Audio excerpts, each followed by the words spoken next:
Hello， 大家好，这里是祥瑞。我们接下来跟大家介绍 iPad Pro 的键盘。那说实在，这个 iPad Pro 的键盘呢，我相信有非常多的伙伴也是跟着我有一样的想法，考虑了非常的久，为什么最后要买这个 iPad Pro 的键盘呢？以下呢，我会用男士购物的逻辑，以及我最后为何会选择原厂的 iPad Pro 键盘，还有中间我遇到了怎么样的困难，我会分享给各位。这台呢是我的 iPad Air 2，那我买了一个这样的保护套，它可以像这样子立着，然后放在桌上供我观看。当然，它也可以展示给朋友们，就是像现在这样子放在桌上，就可以分享你的萤幕去给你的朋友看，或者是给你的客人看。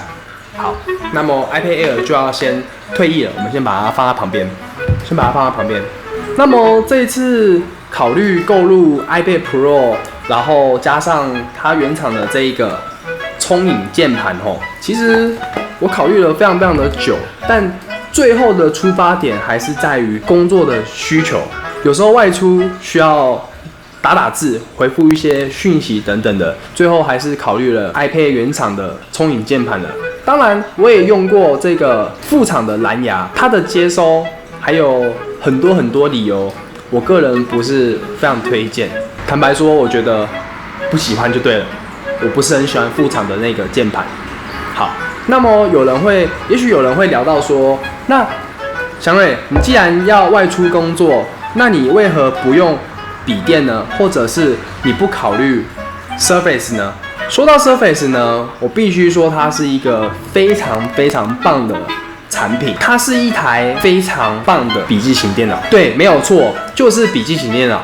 因为 Surface 在平板上来讲，平板上的市场就是只有 Android 跟 iOS， 当然 Windows 它也有出它自己的 Windows 平板系统的商店，但是你有看过你身边的人在用 Windows 的平板商店的人吗？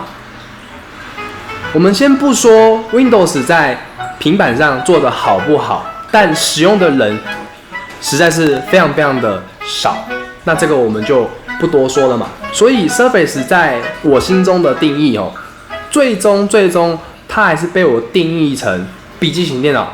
而 Surface 的价钱其实如初阶款来讲的话，大概跟 iPad 也差不多价钱，但是它的高阶版最高阶要价到69800，那69800我只能买到12.3寸的，我还是会去选择电竞笔电。这个需求，这个选择，一切都来自于价钱。我相信很多人买东西，这个年代很多人买东西应该还是会看价钱的，但是对于我而言，我觉得 Surface 一台要价69800实在是太贵了。接下来给各位带入买 iPad Pro 聪颖键盘的3好3坏。那么，首先我们先从3个不好的缺点开始说起吧。好，第一个缺点呢，就是这个 iPad Pro 的聪颖键盘，这个键盘大家先放旁边，大家可以稍微看一下它就是一块键盘，然后这边的部分它是做了一个磁吸式的接口，这样子，然后它可以凹可以折，这样子。那么作为一块键盘要价5000块，你们觉得如何呢？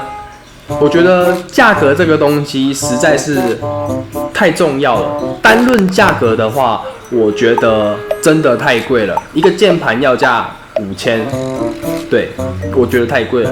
那在打字的手感上来讲呢，我并不会认为说 iPad 的聪颖键盘的打字会比传统的或者是某些电竞键盘的打字还要好打，这是我不认为的事情。第二个缺点呢，在于说，各位有看到吗？我们把它拉近一点看一下。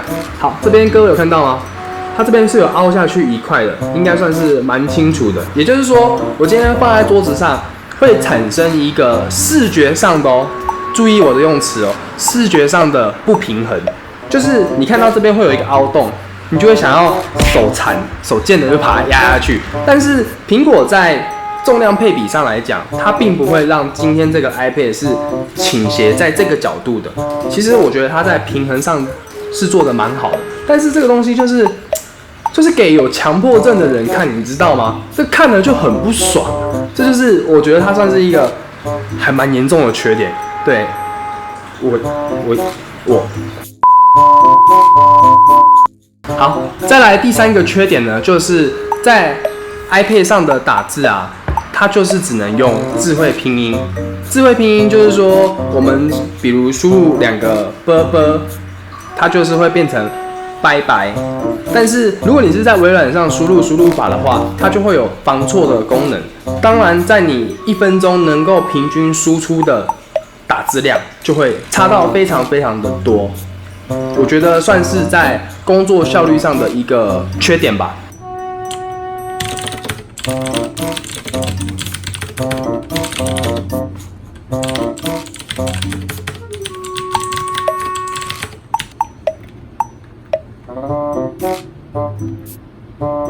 好，再来说完3个坏处之后，我们来说3个好处吧。再来是保护套的选择，各位可以看到1个保护套，然后2个保护套，3个保护套。好，我们简单，我的 iPad 的保护套就是只有3个保护套而已，其实还蛮少的。OK， 那么保护套的一般价钱呢，可能就会落在800块。那当然，我不知道其他人怎么想，但对于我是一个男生来讲的话，我会认为说，我1个保护套我就不要再换了，很烦。然后每次都在那边拆装，然后啪弄了老半天。对，可能今天心情好，要换哪一个颜色？今天怎么样？不，我身为一个男生，我就是很简单，就是我要一个好东西，然后不要坏，然后不要很容易脏，保持干净，这就是我自己个人的一个需求。所以我觉得换保护套很麻烦，而且买了3个，我们1个算800块就好了，3个就8×3=24是2400了。那对于一个5000块的聪颖键盘的保护套上来讲，我觉得它有符合我想要的一个价值，这是我觉得很不错的地方。再来第2个优点就是，各位有看到这个聪颖键盘，我给各位看一下哦。那它是什么材质的？各位可以自己去搜寻一下。那基本上这个材质跟 Surface 的键盘来相比的话，我很肯定的是，这个键盘它不容易脏。如果有用过 Surface 家的产品，就很清楚的知道说 ，Surface 的键盘真的超级容易脏，因为我曾经有过，然后脏是很难去清理掉的，这是让我觉得很不爽的一件事情。Surface 的键盘真的是超级难清理的，基本上脏了旧了，它可能没有坏，但你看了很不爽，然后最后可能还是会逼得你想要把它换掉。对，因为干净这件事情对我们男生来说太重要了。第3个优点呢，在于便捷度。好，今天各位可以看到说，我今天出门，我只要带着一个 iPad Pro， 我就可以到咖啡厅，到外面公共场合，我可以去坐在那边打我要打的字，我要回复一些讯息。那对于我来讲呢，我出门就很简单了。我出门呢，可能我就只要带一个小小的这种手拿包，我就可以很轻松的将我的 iPad 带出门了。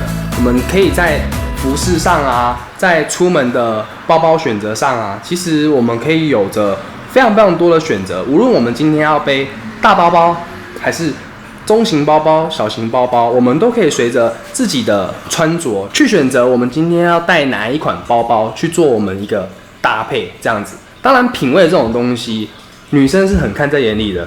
很多女生也许不说，但是她们可能在心中小小的在偷偷的批评你哦。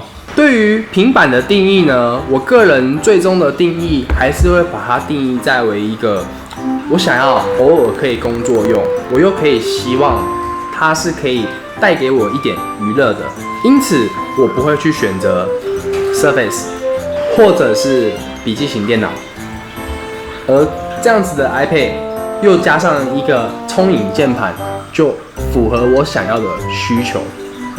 以上是我针对该不该买 iPad 聪颖键盘的一个评论。当然，这个聪颖键盘它还有一个问题是在于说，键盘的大小与 iPad 的大小是有着一个重要性及关联性的哦。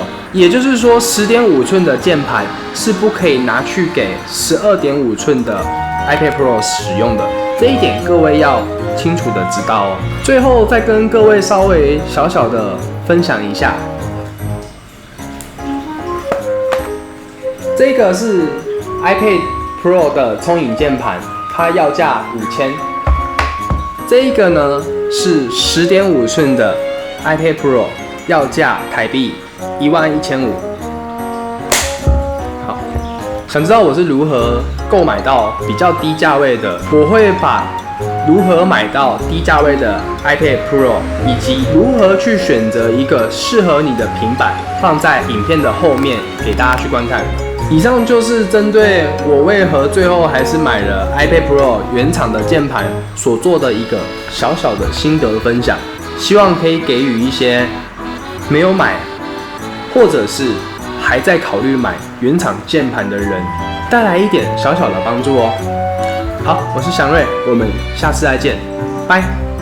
接着我们打开 Google 网站，然后我们到 Google 这里打询 iPad Pro 二手，那么就会出现下列非常多的东西。那基本上我们就是要一个平台去寻找说 iPad Pro 可以在哪些平台去呈现。那这边我是使用了露天拍卖，还有雅虎奇摩拍卖，以及虾皮拍卖，然后还有一个叫做 BigGo 的这个帮你直接过滤掉很多二手网站的一些东西。那么我们在买 iPad Pro 的时候，我们要去考虑到我上述列出来的这5大问题。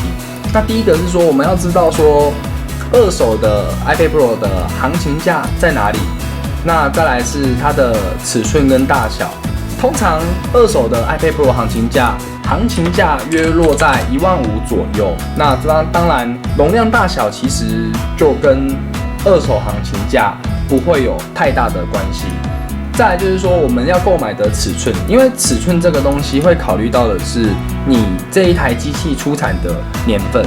比如说它这台机器是出产2018年，但使用者是2019年购入之类的。好，那再来就是选择我们要的容量大小。最重要的就是上一个使用者的使用情形。比如说这个人他使用这台 iPad， 他是用来看看影片而已。基本上如果都是这样子的使用方式的话，那么这一个人的使用习惯以及他的使用方式，基本上这台 iPad 就等于将近是全新的状态。